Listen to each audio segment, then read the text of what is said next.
Hello and welcome to a very special How I Paint Things.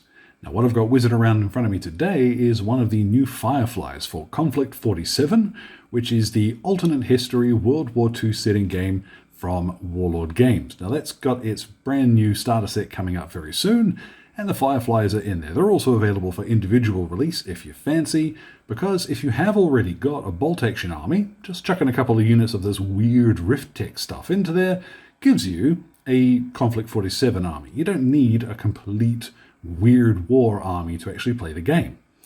That said, these guys are really cool and actually quite a lot of fun to paint. I really did enjoy this. So it's also an opportunity for me to demonstrate one of the alternate ways you can approach your classic Airborne for the US Army, because I've mentioned those a couple of times before, but here's yet another way that it will also work for them, probably minus the glowing parts. So the sprues for these did come from Warlord directly. I have already pre-ordered my box, but they did let me have a couple of sprues of these ahead of schedule. So thank you very much goes to them for making this possible. All of the paints for this will be listed in the description below. Let's get started. So to start off with, a couple of quick observations on the kits themselves. Now there are some brilliant photos of the sprues over on the Warlord Games website, so I recommend go check those out. But there are a couple of things I want to highlight that I really like about the kit. First and foremost is the fact that there are 6 bodies. You've got 3 of them that are complete torso and legs, same as you do get on most of the Warlord infantry sprues. And then you've got 3 bodies which are just the torso, and 6 sets of legs that you can glue to them. Now 3 of those legs are like this fella here who is standing on his base, and then you've got 3 who are leaping off of scenery, kind of mid-flight sort of thing. Now personally, I'm not a big fan of bits of scenery on a base if I can avoid it. So for me, I'm not going to use them. But I do appreciate that they are in the kit. Now, I think that's a nice touch that you've got some variety and a few options on how you want to assemble these guys. But to briefly touch on something that was noticed is the size. Now these guys on the left, the Firefly paratroopers, as you can see, they do stand not quite head and shoulders taller, and it's not a massive difference, but they are bigger than your standard infantry. Now the fellas who are the American paratroopers as well, those plastic kits, they scale with the current American infantry. So the Fireflies, they are big. It's not a huge difference, and now I honestly would have sworn in front of a jury under oath that I had read somewhere about them being genetically modified, but it turns out I just completely misremembered that and invented it. The difference that they mention about the Fireflies is that they are chosen from the biggest and most capable of the Airborne applicants. So there's kind of an in-game mention that they pick big guys. That's fair enough. Honestly, I think a difference of that much is not enough that I'm all that concerned by it. Particularly as this is a sci-fi diesel punk sort of setting, there's plenty of reasons why these guys might be a couple inches taller. But since it is a difference, and I know it's going to stand out to folks, it's worth pointing out. All the same, let's chuck this fella aside for now, and let's get to the painting. So with our fella here, once he was assembled, I started by priming him in skeleton bone. Now on the paratrooper painting video for the early paratroopers, what I mentioned is that you can start from skeleton bone, and we then applied dusty skull over the miniature for the color of the uniform. But I did mention you could just leave it skeleton bone because it's still relatively close to that early paratrooper uniform. Now in truth, these guys, being post 1944, should probably be in green uniforms, but I like the beige. So what we're going to do is, in order to show you a different style, I'm going to go ahead and leave the skeleton bone as the predominant color on the uniform. We're not going to apply any dusty skull. This is going to be much faster. But after a bit of waffle on what we're going to start with, I have here matte white. And anything that's going to be, like for example, the shoulder pad here is a lot of bright colors, and some of it's white, so giving this a couple of thin coats of white now is going to help save us time. Also, anything that's going to be glowing, go ahead and base coat that area in white as well. I've probably picked the wrong brush for this. Might have been easier to do it with a slightly larger one, but all the same. If you do find you're getting the primer showing through, Just let this dry and then apply a second coat. Now the rule, of course, when painting white is patience. Make sure that that first coat is dry before applying a second or even a third. Now, luckily, working from skeleton bone, it's only taken me 2 coats for all of that. But we're now going to paint in his goggles, mostly because it's going to be easier to do these now. I've actually got a speed paint here. This is Caribbean Ocean, and I'm going to load up my brush, just blorp that in there now. Not for any particular reason have I chosen this color. I just like Caribbean Ocean. I think it's got a bit of character, and it's a nice strong blue. Because all of the Rift Tech stuff is blue as well, popping this on is not going to add too much extra color. It's not going to confuse the color scheme. Now while we are doing these little oddments, what I'm going to do is grab some pure red and some crystal blue. And we'll paint in the American sigil thingy here. So just a tiny wee bit at the bottom. And then I think that's the next stripe there. I'm going to tidy this up with a bit of white in a second. Now, I really do hope there's going to be decals in these sets that'll fit the shoulder pads, because I'm not doing that on every single one of them. What I am going to turn to here is Prairie Ochre, because these fellas have a couple of different colors for the belts that they're wearing. First of all, you've got these ones around the waist and the legs, and then they have a more modern, sort of deeper green around the pack itself. So I'm going to start with Prairie Ochre. Now, to my eye, it's quite an interesting choice to have the straps on the gear itself versus the pack, 2 different colors. I think, personally, if I were painting my own collection, I would go ahead and just paint them all in the green I'm going to use later. But that's up to you to decide. Since these guys are trying to quite closely mirror the ones on the store, Prairie Ochre feels like the right color there.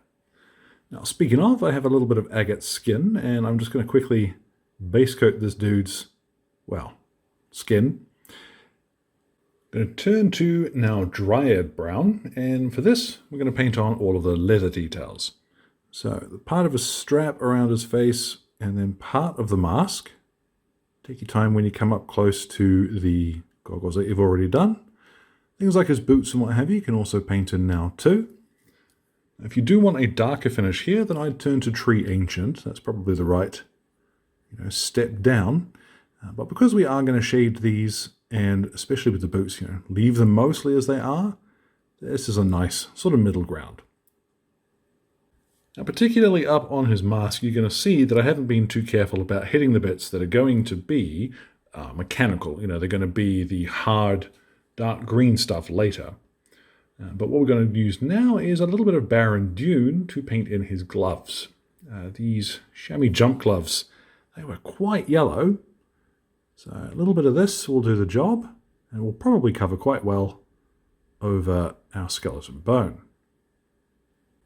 And then moving on, the last of the soft details that we're going to apply is Camouflage Green. And we're going to pop this over the straps specifically for the jump pack.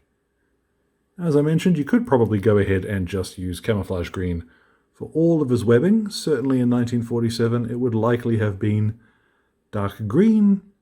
We are estimating because it's made up space toys, but if you want to extrapolate from reality, yeah, green is probably more accurate. All the same, I'll just use this now, take my time here, and fill in these straps. Now to polish off this stage, we'll grab some skeleton bone, and any bits where you're kind of splurged over where you don't want to, this is your undo button. Just cover over the bits, or straighten up any areas that you want to on the uniform.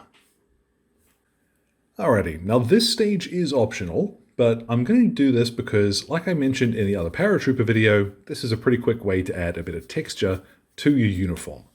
So I have a small dry brush and a little bit of ancient stone. And what I'm going to do is, concentrating mostly on the uniform, just use this to build a little bit of texture and some highlights into the creases there. But I'll also pass over very, very lightly the corners of knee pads, over his belts and what have you. So you want to concentrate on the uniform, but for most of these colors, a little bit of dusty, stony stuff at the edges is going to look pretty accurate. So over everything, very lightly, nice and quickly here. Just realizing when I've said over everything, try and avoid the decal we've hand painted, and just across his boots, maybe just a little on the laces and leave it at that. But it is up to you. You can go fairly light with that the first couple of times you try it, but you will probably find you want to go a little heavier than you might expect. But once we've done that, we can move on to painting in the hard details on his gear. So I'm going to start here. This is Rifle Brown, and it is from the historical sets. Those have just gone on individual sale too, so that's quite handy. This is fairly close to something like Dryad Brown or Tree Ancient. It's a little bit more red, and works really nicely. I think it looks best for the American gear, so that's why I'm using this. Now comes the stage where I think this is all going to finally make sense. What I have here is Midnight Olive, and this one's actually from the John Blanche range. Again, these have all just gone on individual sales, so hooray! This is where I'm going to paint in all of the sort of hard painted armored stuff. So his helmet, his pack here, the fly-in bits, all of this is going to be Midnight Olive.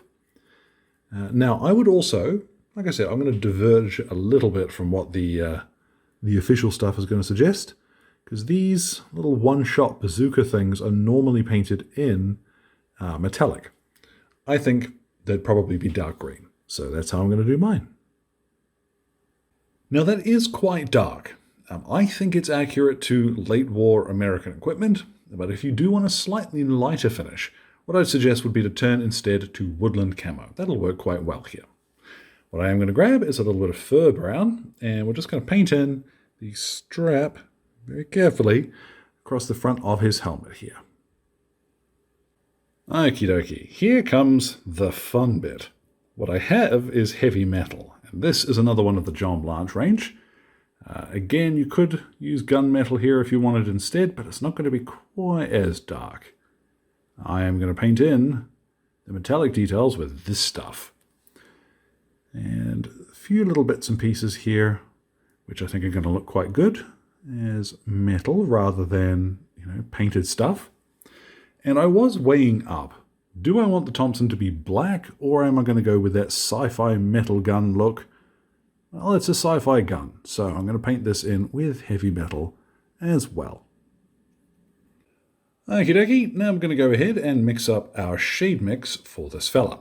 What I'm going to use is 2 drops of strong tone, 2 drops of soft tone, 1, 2, and 2 drops here of Speedpaint medium.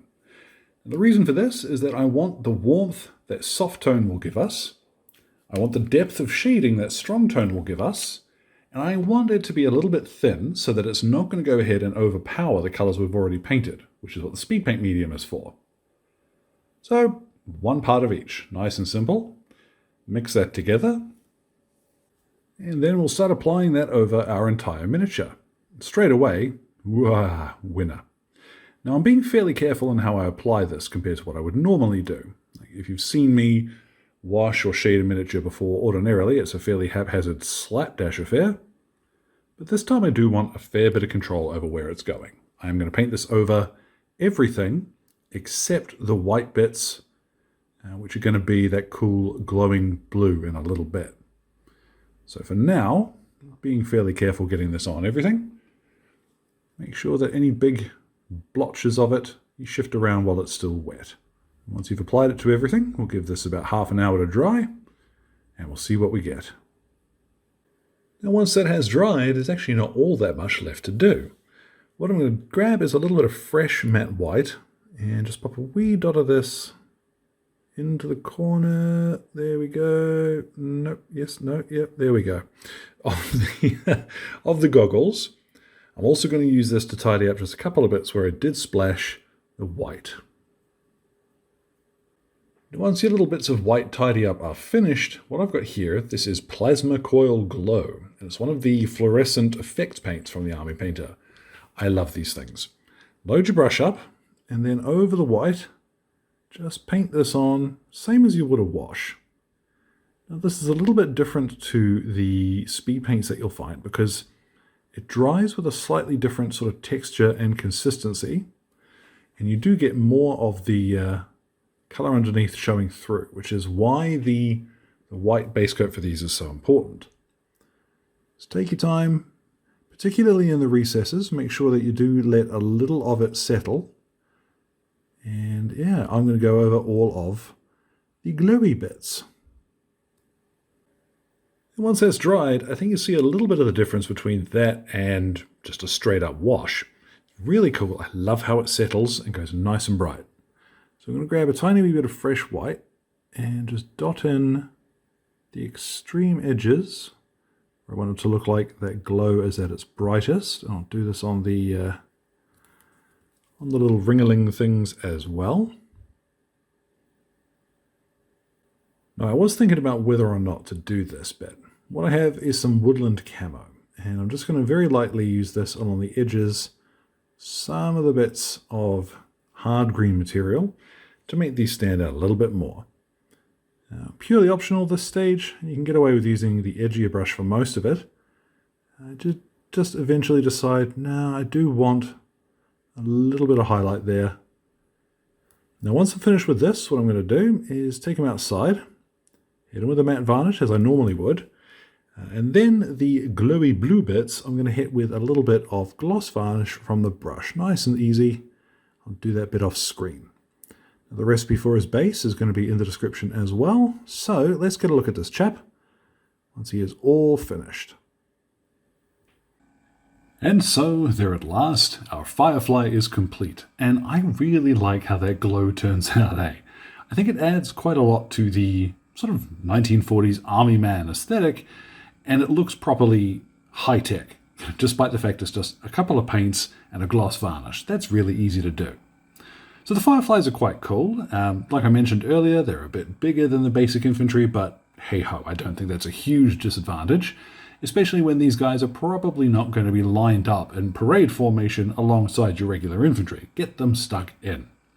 So thanks again goes to Warlord for letting me have a couple of sprues of these guys ahead of release. I am looking forward to the rest, I tell you what.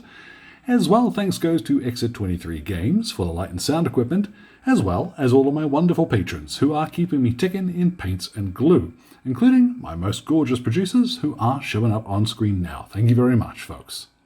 Now, any questions or anything, feel free to drop them in the old comment box below. My Blue Sky and Instagram are both linked there too. So, thank you very much for your time, one and all, and you all enjoy the rest of your day.